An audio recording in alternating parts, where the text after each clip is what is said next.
The day Elias McAllister buried his wife, the dusty plains of Silver Creek felt emptier than ever. He was a man broken, hollowed out by grief.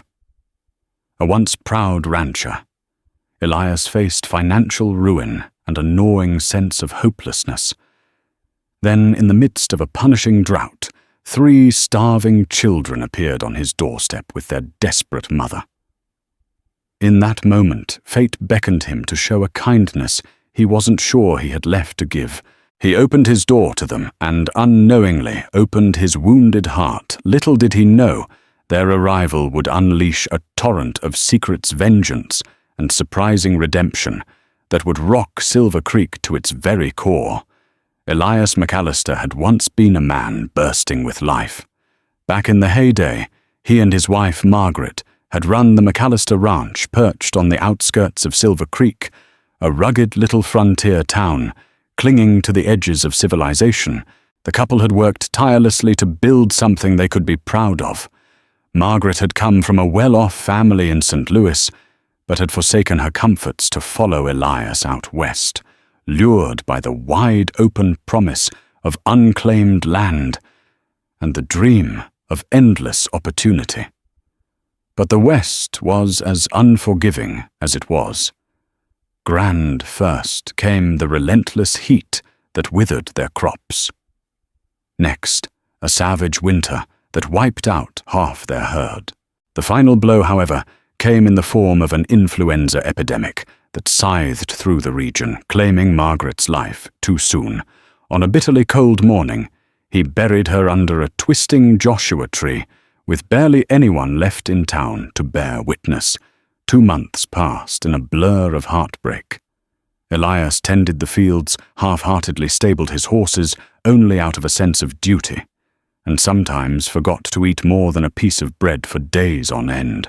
His neighbors occasionally left supplies on his porch, beans, flour, salt, but his pride kept him from asking for help. He had always been the stable one, the one everyone else depended upon.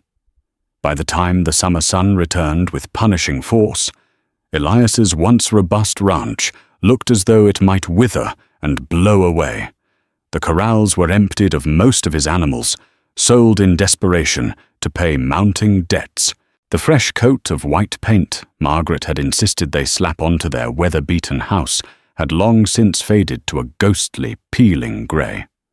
On one particularly scorching afternoon, the temperature flirting with a record high, Elias sat behind the house in Margaret's rocking chair, a chair he couldn't bring himself to move.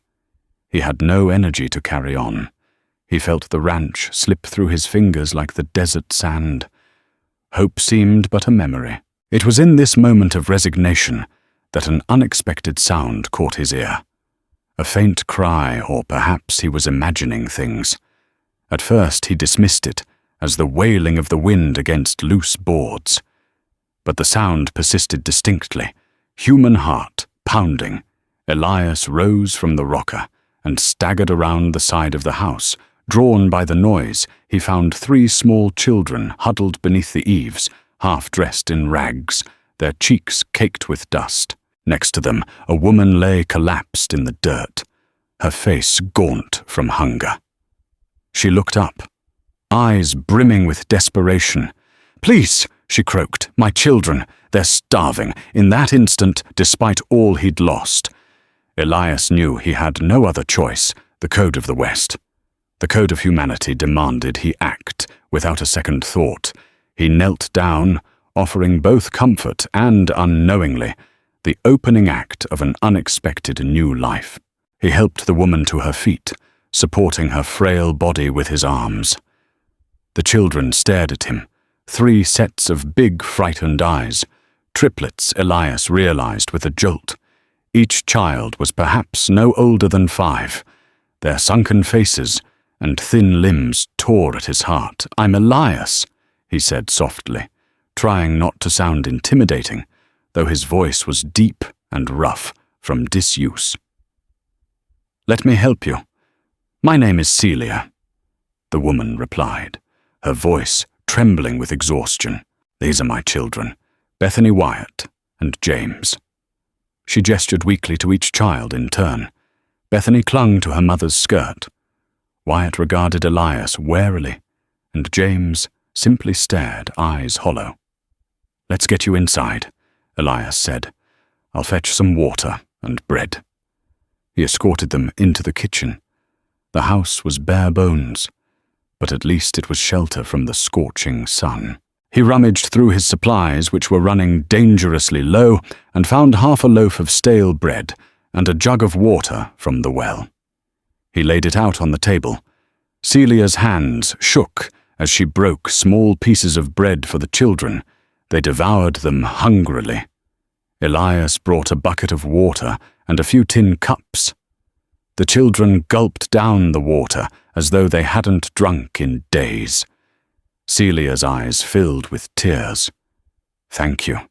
You've no idea how long we've been on the road."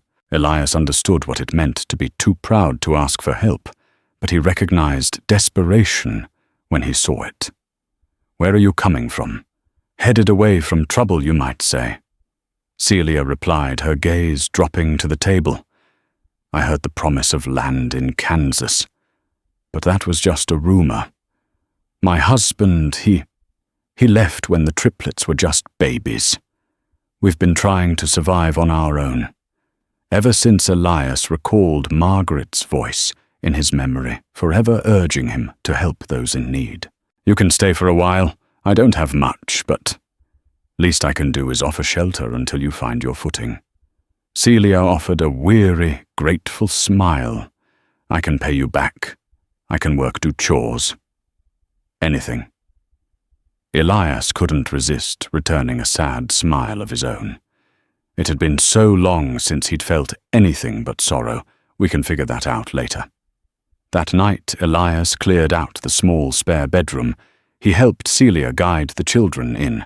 Bethany was half asleep on her feet. Wyatt complained about a sore foot, and James simply clutched Elias's hand with surprising strength, refusing to let go. Eventually the kids settled, and Celia thanked him once again before shutting the door. Alone in the quiet hallway, Elias found himself rubbing his eyes. He realized that in the span of a single afternoon, everything had changed. No longer was his house silent, a monument to sorrow. Now it echoed with the soft breathing of a mother and her triplets. A small flicker of purpose ignited in his chest, a hint that perhaps his life could mean something again. The next morning, Elias woke at dawn, spurred by the old habit of chores. Typically, he'd haul himself out of bed and stare blankly at his fields or his sagging barn. That day, however, he had a sense of urgency, as though new life in the house demanded a new approach. He tiptoed past the spare bedroom. Celia and the triplets were still sleeping off their exhaustion. The poor children had been so malnourished, he feared they might be ill. He reminded himself to seek some form of remedy in town. Perhaps the local apothecary who had set up shop near the general store. Outside, the sky blazed red at the horizon, promising another sweltering day. Elias tended to the 2 horses. He'd managed to keep Lucille an aging mare and Bandit a younger stallion. He brushed them down, murmuring soft words that no one but Margaret used to hear him speak. Next, he moved to the chicken coop and found only 3 hens left. They'd produced a paltry handful of eggs, just enough to keep him going, or maybe enough to feed a family of 4 if rationed carefully. When he returned to the house, he found Celia already in the kitchen, rummaging for a pot to boil water. She startled at his entrance, nearly dropping the pot. "Sorry, I didn't mean to scare you," Elias said, removing his hat. Her cheeks reddened. "I just wanted to brew some coffee. If you have any, that is." Elias shook his head. "I'm afraid I ran out of coffee last week. But I do have some dried herbs. Margaret used to steep for tea. Not sure if it'll taste the same." "Tea would be lovely," Celia said quietly. She looked around, taking stock of the threadbare shelves and the meager supplies. "It's a mighty kind thing you're doing taking us in like this." Elias waved it off. "I'm no saint, just trying to help where I can." Besides, ranch life is tough to manage alone. Celia's face tightened at the mention of her struggles. She glanced at the children who were still sleeping. "I appreciate everything. I'll be sure to repay you." They spoke little else, but there was a sense of unspoken relief. Elias set about heating water on the stove, while Celia carefully measured out the herbs. Moments later, they sat across from each other at the worn kitchen table, sipping tea from mismatched cups in silence. Through the open window came a faint breeze carrying the tang of dust. For Elias, it was the first time since Margaret passed that he felt even a hint of normalcy, like sharing a morning beverage with another soul might be the start of rejoining the living. For Celia, it was the first time in weeks that her children had gone to bed with full bellies and woken with a roof over their heads. Neither of them said it out loud, but they both sensed that something intangible was shifting.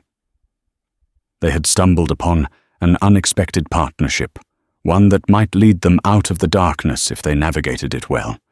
Outside, the sun rose higher, lighting the path of a hopeful, uncertain day. By noon, the heat was oppressive. Celia stayed indoors with the children, cleaning up the old house, while Elias fed the horses and checked the fields. The dryness of the soil promised that this year's harvest would be even worse than the last if he could salvage a harvest at all. Still, he held on to a frail thread of determination. With chores done, Elias announced his intention to ride into Silver Creek. "I need to see if I can buy some supplies and maybe get us more food, or at least talk to some folks about the next cattle drive." Celia appeared in the doorway, tucking loose hair behind her ear. She was younger than Elias had first presumed, perhaps in her late 20s, though hardship had etched lines of worry on her face. "We could use any food you can manage," she said, glancing at the sleeping children. "But you don't have to do this alone." "I can come and help Elias." Hesitated, aware that traveling in such heat would be taxing on her and the kids. But Celia seemed determined, a certain steel in her eyes that reflected resilience. "You can come, but let the children rest. It's too hot for them." "Trust me," she said with a faint smile. "Bethany Wyatt and James have an odd sense of adventure, but I'll make sure they're safe." So it was decided that despite the blistering sun, they'd all pile into the old wagon, the triplets on the seat next to their mother, while Elias steered Lucille toward Silver Creek.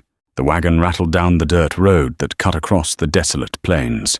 Dust rose in swirling clouds behind them. Silver Creek was a modest settlement, but it had grown enough to boast a few two-story structures, a saloon called the Rusty Spur, a makeshift hotel, a blacksmith, and a general store. Elias headed straight for the general store, Fletcher's Mercantile. The sign was hand-painted, chipped in places, but it was a fixture in the community for over a decade. Folks said that when the Atchison, Topeka, and Santa Fe railway line finally passed near these parts a few years back, it breathed new life into the town, drawing in travelers and merchants. Inside, the owner, Hank Fletcher, was reorganizing shelves loaded with cans of beans, flour sacks, and jars of pickled vegetables. He turned at the sound of the door creaking open. "Afternoon. Elias. Haven't seen you in a spell." His eyes flicked to Celia and the children. "Got a family with you now?" Elias tugged at his collar. "Just some travelers I'm giving shelter to. We're short on supplies. Need some food. Cheapest you have." Fletcher frowned. "How's the ranch?" Elias exhaled, pulling off his hat. "Needs more than I can give. Got enough in trade to buy a few essentials." The store owner rubbed his chin. "Prices have gone up. We're in a drought. Shipments aren't coming as regular. If you've got any stock left, I could take a couple of chickens off your hands. Otherwise—" He gave Elias a sympathetic shrug. "I can run a tab, but you know interest is steep." Elias nodded grimly. Pride warred with necessity in his chest. Celia gently placed a hand on his arm. "We'll manage," she said quietly. "Just get what we need for the children." Together they selected basic supplies: flour, salt, a few cans of beans, a small wedge of cheese that Fletcher offered at a discount, and some sugar. The store owner wrapped everything in brown paper. "That'll be $2.70, he declared, "assuming you give me those 2 hens you've got left." Elias felt a pang. Those hens were a key source of eggs. But he had little choice. He bit out, "Done." They settled the transaction. As they left, a man in worn boots and a dusty coat approached. Elias recognized him as Burt Reynolds, no relation to any famed performer, just a ranch hand who floated from job to job. He spat a thin stream of tobacco into a spittoon by the door. "Heard you lost a lot, McAllister," Burt said with a sneer. "Don't reckon you can feed another mouth, let alone 4. He flicked his eyes at Celia. "But if you ever need to lighten that load, you just let me know." Elias tensed. Before he could speak, Celia's eyes flashed. "I'd rather starve," she hissed. Burt shrugged, turning away with a mocking grin. A kernel of conflict planted itself in that moment. Elias could feel it in the air. As they loaded the wagon, he glanced around, suddenly aware that the entire town was watching them. A widower on the brink of financial ruin, now saddled with a stray mother and her hungry brood. It wouldn't take long for rumors to circulate. For a fleeting moment, Elias wondered if he was doing the right thing. But then, Bethany tugged on his sleeve, pointing to a tumbleweed, dancing in the wind, her voice full of innocent wonder. He realized with surprising clarity that doing right by these children might be the only sure path he had left in an uncertain world. Over the next few days, a tentative routine emerged at the McAllister Ranch. Celia took charge of caring for the children, cooking modest meals from the limited supplies, and tidying rooms that had been left to gather dust since Margaret passed. Elias tended to the livestock and the ailing fields, hoping against hope to salvage a harvest, or raise enough livestock to keep them all fed. At first, the children were shy around Elias, hiding behind their mother whenever he entered the room.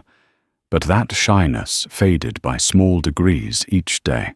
Bethany showed a particular curiosity in the ranch chores, often peeking outside to watch Elias hitch the wagon or feed the horses. Wyatt was more reserved, but sometimes he would linger near the barn, observing Elias from a distance, as if trying to learn the man's habits. James, however, remained quiet and withdrawn, only clinging to his siblings or his mother. For her part, Celia proved to be a tireless worker.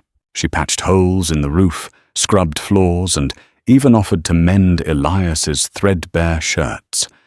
"I learned how to sew from my grandmother," she explained.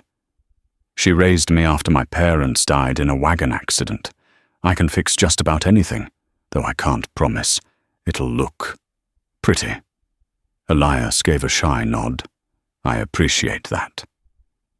"My wife. She was the one who did all the sewing. She made curtains once, yellow with little blue flowers. Felt too painful to keep them up, so they've been stored away." Celia paused her hand on a tear in Elias's shirt. "I'm sorry for your loss. I lost my own mother young. It never really stops hurting, does it?" He shook his head slowly. "But having someone else around lessens it." A flicker of understanding passed between them, unspoken, yet deeply felt. In that moment, Elias realized that maybe they could help each other, offering the kind of mutual support that the harsh frontier often withheld. Despite the small measure of peace they were finding, trouble still lurked in the corners of Elias's mind. Burt Reynolds, with his mocking sneer, had made comments in town that suggested a rumor was brewing. Talk of how Celia was an easy target, how Elias was foolhardy to take in strays, circulated. The gossip might undermine Elias's credibility, making it even harder for him to secure any loans or deals for cattle. Yet for every wagging tongue, there was also a morsel of kindness. Old Mrs. Leland from the church stopped by to leave a jar of honey. The blacksmith offered to fix Elias's broken plough for half the usual price. In these small acts, Elias found a reason to keep going. In the evenings, the five of them would gather in the old living room. Celia would read from the only children's book in the house, an old copy of The Adventures of Tom Sawyer that had once belonged to Margaret's niece. The triplets, enthralled, would hang on every word. Elias would sit in the corner, letting the sound of Celia's gentle voice fill the dark spaces of his home. For the first time in ages, he felt something akin to contentment stirring inside. He just prayed it would last. A week later, life at the ranch seemed almost settled. Mornings began with Celia and Elias sharing a brief, companionable silence over a pot of tea. Afternoons were spent working the fields or keeping the children occupied. Evenings brought a semblance of family, a word Elias dared not speak, fearing it might jinx the fragile harmony. But behind Celia's gentle eyes, a storm brewed. It wasn't something Elias could pinpoint, just an unease that occasionally flickered across her face. One afternoon, as Elias was working on reinforcing the chicken coop, Celia came over wiping sweat from her brow. "I've been thinking," she began. "I might try to find some paid work in Silver Creek. Maybe cleaning or sewing. We can't live off your meager savings forever." "It's dangerous," Elias said, half-jokingly. "Towns full of scoundrels like Bert. But maybe I can come with you. Watch over the children while you inquire." She smiled, but her eyes flicked away. "I can handle myself. I just think it's time I contribute more. I don't want you to feel burdened." That same afternoon, Celia took the wagon into Silver Creek by herself. Elias stayed behind with the triplets, feeling a gnawing sense of restlessness as he watched the dust trail fade into the horizon. James curled up at Elias's feet, quietly playing with a makeshift wooden horse. Wyatt and Bethany ran around the yard, shrieking with glee whenever they managed to catch a grasshopper. By nightfall, Celia still hadn't returned. Elias put the children to bed, trying to hide his worry behind a calm facade. Hours later, the wagon's wheels finally crunched up the driveway under the moonlight. Elias rushed out onto the porch. "Where have you been?" he asked, the relief in his voice tinged with frustration. "It's long past dark." Celia climbed down from the wagon, her expression tight. "I was asking around for work, and I got delayed at the saloon. They needed help cleaning up, but the rowdy patrons wouldn't leave until late." Elias frowned. "You could have at least sent word. I was worried." Her face softened. "I'm sorry, I'm not used to having anyone worry about me. I didn't mean to upset you." He studied her face for a moment. By the lantern light, he could see that something weighed on her mind. But he pressed no further. Instead, he helped her stable the horse, and together they returned to the house in silence. Celia disappeared into her room, while Elias lay awake in the living room, an unfamiliar tightness in his chest. The next day, Celia announced that she'd found some odd jobs in town. She'd clean rooms at the hotel and do some mending at the general store.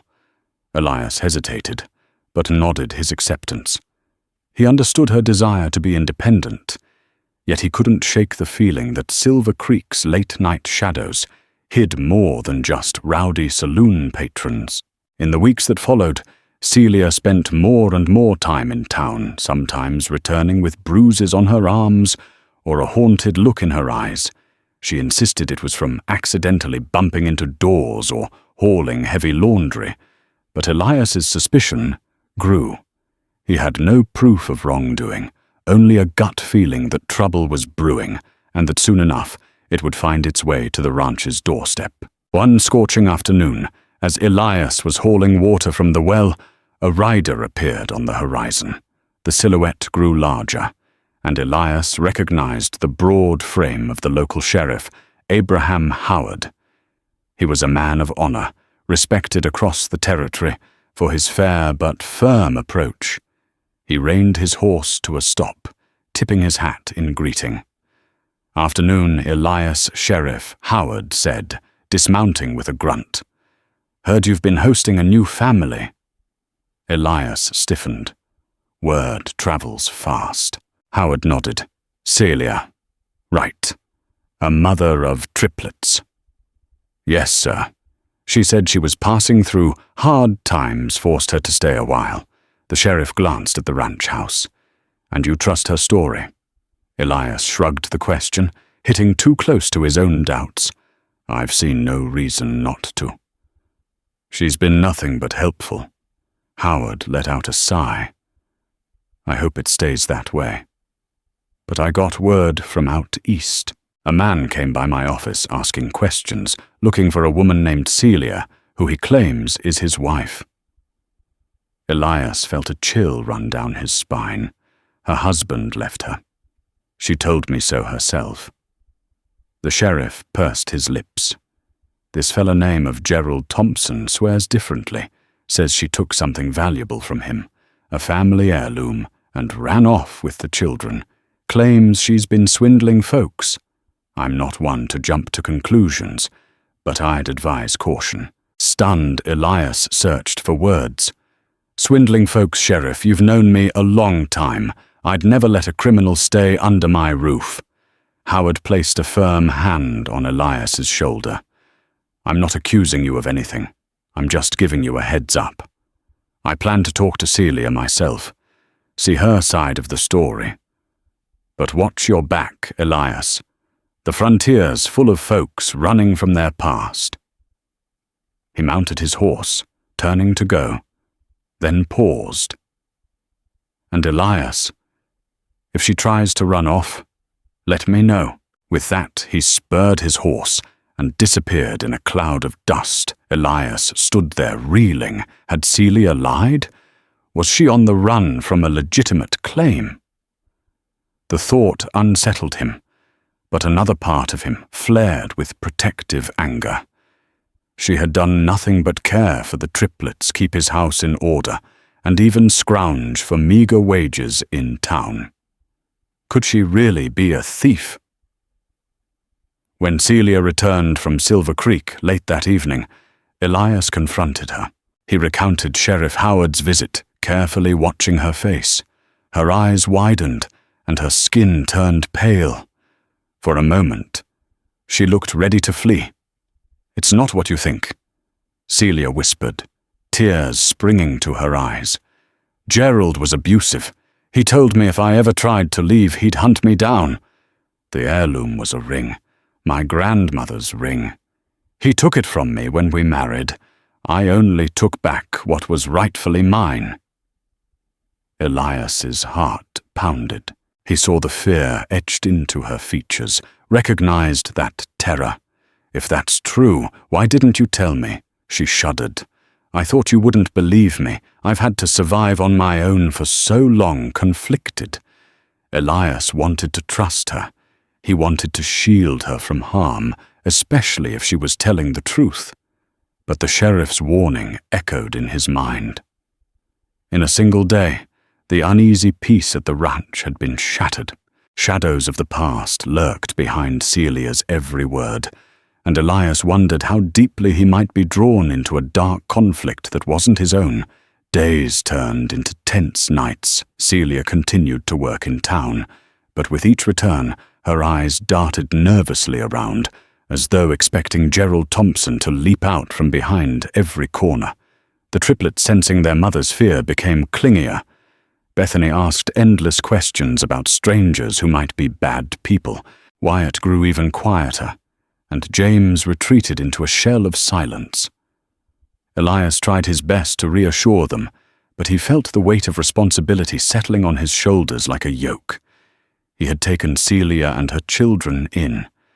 He had invited their troubles into his home. Still, he could not turn them away. Not after seeing the desperation etched into Celia's face. His moral compass wouldn't allow it. Word from the sheriff arrived in cryptic messages. Thompson was reportedly still searching, asking about a woman with triplets in the nearby territories. Meanwhile, Burt Reynolds was stirring up trouble in the saloon, whispering to drunk patrons that Elias was harboring a con artist and that the ranch was ripe for the taking. Tensions boiled over one afternoon when Elias ventured into town to inquire about seeds for a late planting season. As he exited Fletcher's mercantile, his arms laden with a sack of seed, Burt Reynolds loomed on the boardwalk. The man's eyes were bloodshot, and a mean streak curled across his lips. "Look at you playing the hero," Burt mocked, stepping forward. "Rumor is that woman's husband is coming for her, and you're going to be caught in the crossfire. Friend," Elias fought to keep his temper in check, "I'm no friend of yours." "Reynolds," Burt laughed a harsh bark that drew a few onlookers. "You've gone soft since your wife died, taking in strays, trusting some liar who'll probably rob you blind. Good luck keeping that ranch afloat." Elias's fists clenched. He was not a violent man by nature, but grief and frustration had been simmering beneath his stoic exterior. "You mind your business?" Burt took another swaggering step forward, close enough that Elias could smell the stale beer on his breath. "Or what you gonna draw on me?" He sneered, tapping the revolver at his hip. "If you're looking to defend that tramp you brought home, I'd say your days are numbered." Something in Elias snapped. He hurled the sack of seed at Bert's feet, causing him to stagger. Then Elias drew himself up to his full height, eyes blazing. "Get out of my way!" A moment's hush fell on the street. Bert eyed him, a flicker of uncertainty crossing his face. Then he snorted and backed off, muttering under his breath. Elias picked up his seed and left, ignoring the curious stares of townsfolk. But deep down, Elias trembled. The confrontation with Bert signaled the precariousness of his position.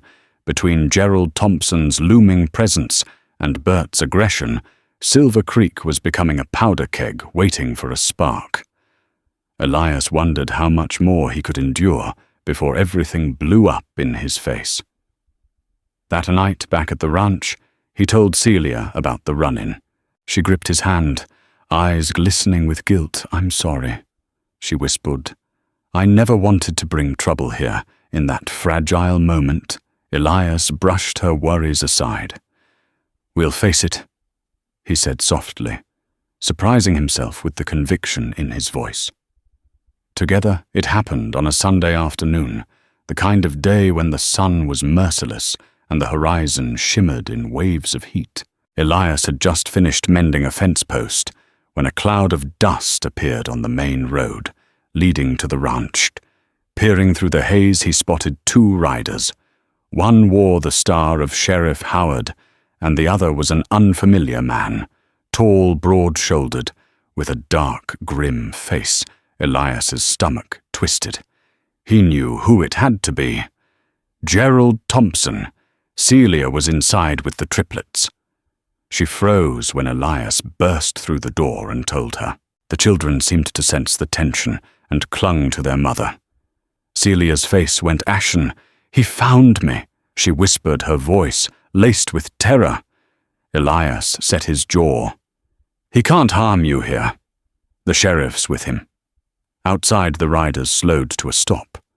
Sheriff Howard dismounted, first tipping his hat. "Elias," he said soberly, "I've come to talk."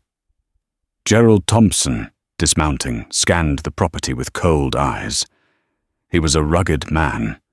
His face, half hidden by the brim of his hat. "I'm here for my wife," he growled, "and my children." A flicker of rage shot through Elias. He had never laid eyes on this man before, but the arrogance in his tone made Elias's blood boil. He squared his shoulders. "Your wife says you deserted her." Gerald narrowed his eyes. "That's a lie. She stole from me. Took off with my children. Left me half dead in a shack outside of Wichita. I've been tracking her for months." Sheriff Howard cleared his throat. Both sides deserve to be heard. "Where is Celia?" Elias opened his mouth to respond, but Celia appeared behind him. Trembling yet resolute, the triplets hovered in the doorway, fear etched on their young faces. "You're not taking my children," she said, voice wavering. "I only took what was mine. That ring belonged to my grandmother. You had no right to keep it." Gerald's jaw tightened. "I had every right. You're my wife. Everything you own is mine.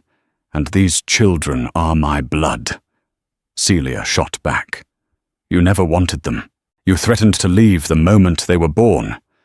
You only want me back for that ring's worth." Sheriff Howard raised his palms. "Let's all calm down. We can settle this civilly, Thompson. You claim Celia belongs to you, but we need proof of marriage and rightful ownership of the ring." Gerald spat on the ground. "Ownership. This isn't some farmland for sale. She's my wife." The sheriff turned a sympathetic gaze on Celia. "You have any documentation?" "Celia." Her hands shook. "Our marriage certificate. Gerald kept it. I have the ring, but it's my inheritance, not his." Silence hung in the air. Elias looked from Celia to Gerald, then to the sheriff. "You're not just going to hand her over, are you?" he demanded. Howard sighed. "We're a bit outside official law in these territories. I can't force her to go with him unless there's a clear legal claim. But I also can't let her abscond if he can prove she stole property. That ring complicates matters." A slow, cunning smile spread over Gerald's face. "So she has to stay put while we get this sorted out. Fine by me." He glanced around the ranch. "I'll set up camp in town. Then I'll come back for what's mine." The sheriff nodded, clearly uneasy. "I'll do my best to mediate. In the meantime, no one's crossing lines here." With that, the two men mounted their horses, Gerald's gaze locked on Celia with a promise of retribution. Then they galloped away, leaving a trail of dust and an atmosphere thick with dread. Celia sank onto the porch, tears slipping down her cheeks. Elias knelt beside her. Mind racing. Gerald was here, and the threat was real. If the law couldn't protect her, then he would have to somehow. Yet behind his righteous anger flickered a haunting question. Was Celia telling him the entire truth? In the tense days that followed, Gerald Thompson set up camp on the outskirts of Silver Creek. He spent his time drinking in the Rusty Spur saloon and harassing townsfolk for information. The general consensus was that he was a loose cannon, fueled by jealousy and whiskey. Sheriff Howard tried to keep him in check, but the man's presence alone cast a long shadow over Celia and the triplets. Meanwhile, Elias did everything in his power to fortify the ranch. He replaced broken windows, tightened the locks, and even slept in the living room with his shotgun close at hand. It felt as though war loomed, an inevitable clash that would test his resolve and draw blood if either side made the wrong move. But just when Elias thought he had the measure of Gerald's danger, a new betrayal cut him to the core, this one far closer to home. Late one night, Elias heard the barn door creak. Grabbing his shotgun, he crept outside, scanning the darkness. In the moonlight, he saw movement near the hayloft. Someone was rummaging through his tools. "Who's there?" he shouted, raising his weapon. The figure froze, then darted for the exit. Elias fired a warning shot in the air. A startled yelp sounded, and the intruder dropped an armful of tools. Elias rushed forward, pinning the figure against the barn wall. To his shock, it was Celia. Her eyes were wild, her face streaked with sweat and tears. Under one arm she clutched a bundle of clothes, the other holding a small sack of valuables. Silver candlesticks, a coin purse, and an old pocket watch Margaret had once given Elias. "What in tarnation?"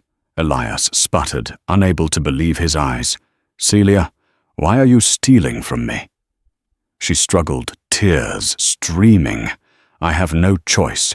Gerald's going to take me, and I can't. I can't let him have me or the children. I need money to get us away, far away." Elias's heart twisted. "You could have asked me for help. You didn't have to steal. I would have given you anything you needed." She shook her head, voice breaking.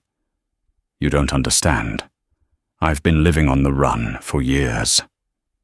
Everywhere I go, he finds me. I can't keep dragging my children through it." Elias felt his anger warring with empathy. "Why take my watch? Why not just trust me?" She sank to the ground, sobbing. "I don't know who to trust anymore. Every time someone helps me, they eventually turn their back or demand something in return. I was afraid you'd give me up to save your ranch." For a long moment, Elias stared at her shotgun, limp in his hands.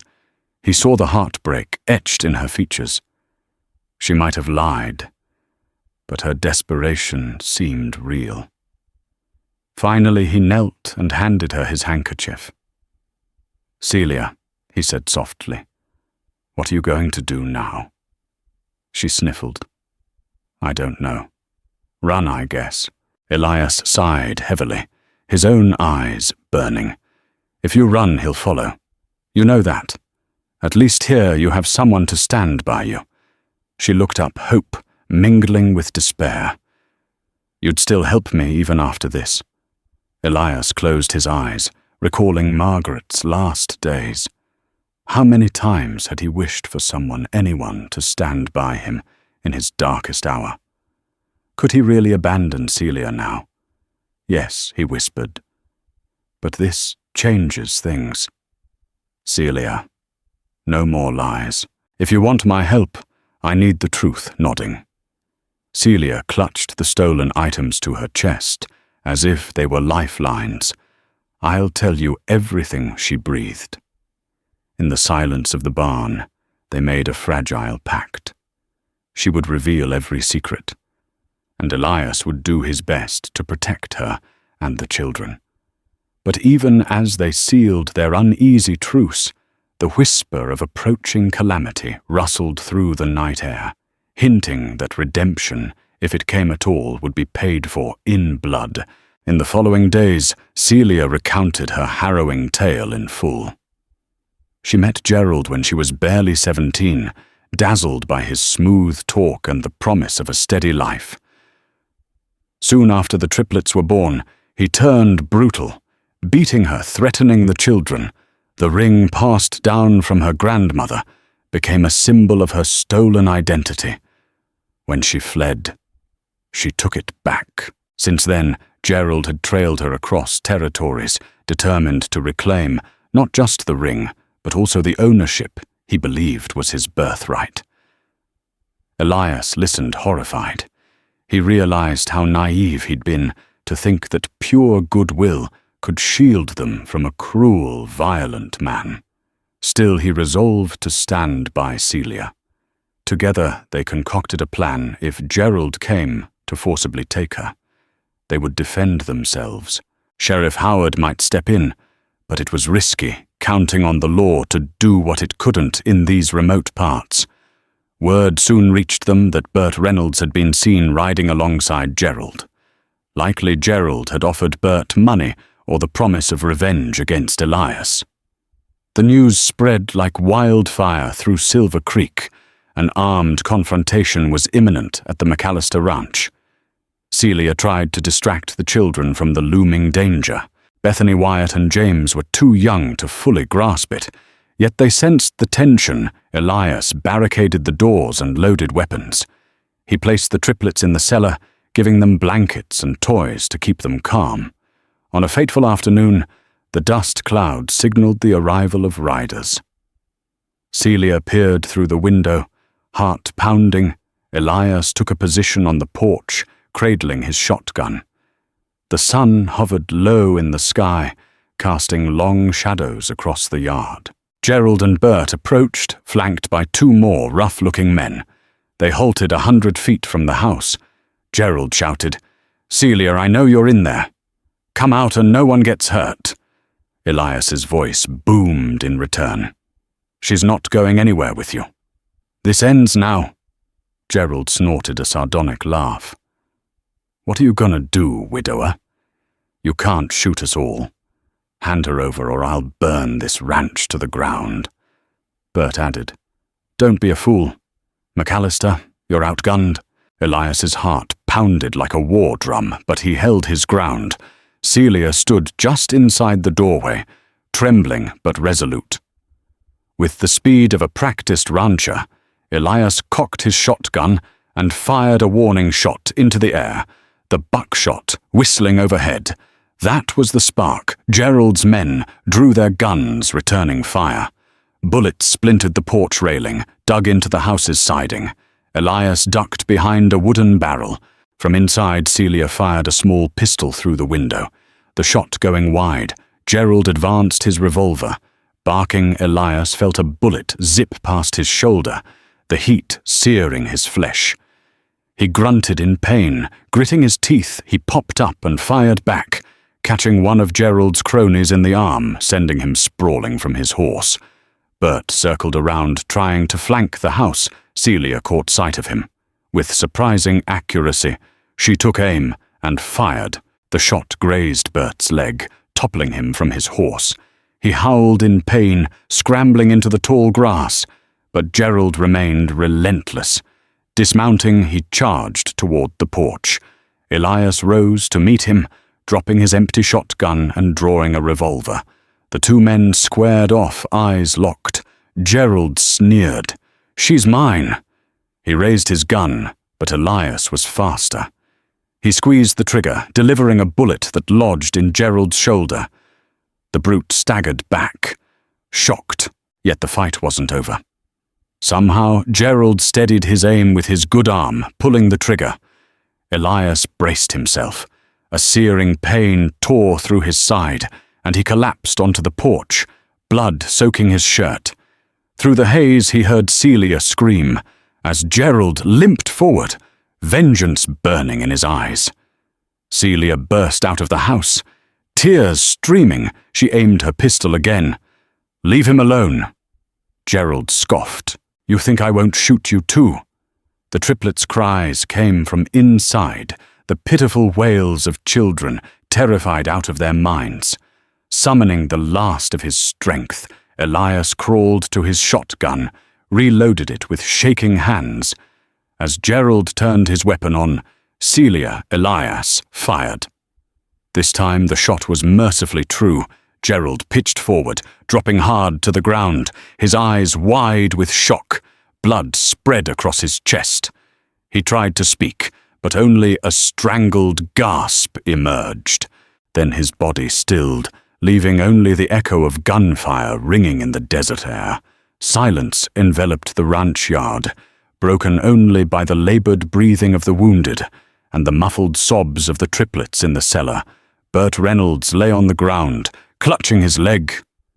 The other two hired guns had fled, and Gerald Thompson's lifeless form sprawled in the dust.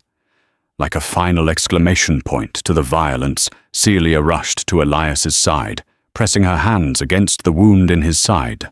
The blood seeped through her fingers. "Stay with me," she pleaded, tears streaking her face. His vision blurred, pain scorching his nerves. I'm all right," he choked out. Though the agony said otherwise, he tried to focus on her face, to ground himself in the urgency of her presence. "Check on the children." She nodded, wiping her tears, and ran into the house. Moments later, Sheriff Howard and a posse of townsfolk arrived, drawn by the thunder of gunfire. They scattered across the property, disarming Bert, checking on the wounded. As some carried Elias inside, others took the sobbing triplets into their arms. Dr. Rosenthal, a small, bespectacled man, appeared and promptly began to treat Elias's injury on the dining table. The days that followed were a blur of pain and healing. The bullet had lodged deep, but by some miracle it missed any vital organs. With Dr. Rosenthal's care and Celia's watchful nursing, Elias clung to life. He drifted in and out of feverish nightmares, where Margaret's face merged with Celia's, where the sound of gunfire never ceased. When he finally regained full consciousness, Celia was at his bedside. Her face pale from lack of sleep. "You pulled through," she whispered, brushing damp hair from his brow. He managed a weak smile. "So did you?" He glanced around and the children. She nodded. "They're safe. Terrified, but they're all right. And Gerald Thompson." Elias didn't have to ask. He already knew. A solemn hush told him that man's fate was sealed. Sheriff Howard had ruled it a case of self-defense. No charges would be brought against Elias or Celia. But the aftermath took its toll. People in Silver Creek gossiped. Some claimed Elias was a fool for risking his life over a drifter's troubles. Others lauded him as a hero who upheld frontier justice. Burt Reynolds, wounded, but still alive, cursed Elias's name, vowing revenge once he healed. The sheriff hauled Burt off to a jail cell in the next county to face charges of attempted murder. For weeks, Celia doted on Elias, feeding him broth, sponging his brow and sitting with the triplets so they wouldn't see him in such a battered state. A gentleness passed between them, something beyond gratitude, and well on its way to love. Though neither dared say the word, as the heat of summer bled into the crispness of autumn, Elias slowly recovered. One morning, as Celia helped him hobble onto the porch for some fresh air, he gazed out at the ranch. The sky was unbelievably blue, the field still scraggly, but showing signs of renewal. Celia stood beside him, quiet for a moment. Then she said, "I'd like to stay, if you'll have us. I know I don't deserve your kindness after everything. But the children need a home. And I need to repay my debt to you." Elias swallowed, meeting her gaze. "You owe me nothing," he answered softly. "But if you want to build a life here, I won't turn you away." She nodded, tears brimming. The triplets, as if sensing the weight of the moment, barreled onto the porch, giggling as they hugged Elias's legs. For a moment, the shadows of the past seemed distant, overshadowed by the warmth of a budding family. Yet, in the back of Elias's mind, lingered the cost of what they had endured. A man lay dead. Burt Reynolds had sworn revenge. The West was a place where karma traveled in brutal circles. Perhaps one day the consequences would rear their ugly head again. But for now, they had this patch of land, this battered house, and each other, in a territory where mercy was rare and hope was hard-won. That was enough. It was more than Elias had dared dream of since Margaret's passing, and it was a promise, fragile yet potent, that despite all the twists and betrayals, love could still take root in the harsh soil of the wild frontier. Sometimes the harshest trials plant the seeds of the sweetest bonds. Elias McAllister never imagined his life could heal from the heartbreak of losing his wife until 3 starving children and their desperate mother arrived on his doorstep. What began as an act of pity turned into a rescue mission, then a battle for survival. Bullets were fired, blood was spilled, and secrets came to light. In the end, generosity and courage triumphed over cruelty, forging a new family from the ruins of 2 shattered lives. If this story moved, you consider showing it some love. Like the video, share it with friends who appreciate a gripping Wild West tale, and subscribe to the channel for more stories of resilience and hope. Your support keeps these tales of human spirit and second chances alive. Thank you for riding with us on this emotional frontier. There's always a new story around the bend.